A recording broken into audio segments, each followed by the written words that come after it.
on a process of improving things for our oceans. Mike Sabin. Thank you, Mr. Speaker. Very pleased to take a call on this Love Fest bill. Oh no, sorry, it's not that at all. The Maritime Legislation Bill. Just acknowledge the fact that this bill is supported across the House. A little bit of Clayton's support. The sort of beatings will continue until morale improves support, if you like, Mr. Speaker. But nonetheless, there is support across the House. And can I just acknowledge, as a new member of the Transport and Industrial Committee, the work of the Select Committee. I've only recently joined as a Deputy Chairman. Excellent Chairman in David Bennett, and a very hard-working committee, Mr. Speaker, embodied in the name, actually, a very industrial committee. Just acknowledge their work and, of course, the work of the respective ministers. Mr. Speaker, successful economic policy really does embody successful environmental policy. And this national-led government, this National Party, is the one party that actually marries up those two important factors successfully. We hear a lot about it from over in the watermelon patch, but it's just sort of some sort of crazy ideology, a little bit of printing money and a bit of green stuff thrown in there every now and then. But this national-led government gets that balance right, and this bill really does embody that.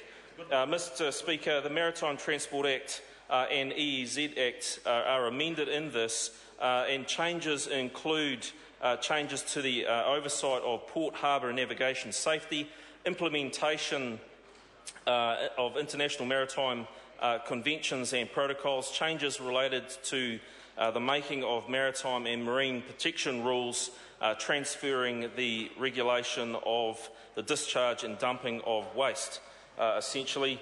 All very sensible stuff. Sir, the changes in this bill really will provide greater certainty and reduce compliance costs, which I think we can all agree is a very positive addition. Increased efficiency in avoiding duplication and process, enhanced management of the environmental effects and impacts, and of course the opportunity to improve public and iwi consultation. Sir, and I just want to also acknowledge the fact that this bill will provide and empower the regional councils to set about having a greater involvement, a more effective involvement, I believe, because regional councils are people who do know their harbours and waterways better than anyone, and I think that's very infinitely sensible, sir. The bill goes on to make some fairly serious improvements and create the sort of clarity and effectiveness that is absolutely warranted in very, very busy waterways. Way back when, I can't remember now how long, it seems like about 5 lifetimes ago, I was a naval officer, and I can rest assured, members of the House, there are plenty of big sharp things floating around out there in the sea, and when things go wrong, as we found with the Rena, things get very, very concerning for all parties concerned on and offshore. So this bill creates a sort of effectiveness and efficiency that will certainly provide some certainty out there. Mr. Speaker, it also improves the safety and environmental protection that, again, as I started in my short contribution to the House, are so important in getting the balance between the environmental impacts, the environmental consequences, and the the economic importance, and getting that balance right.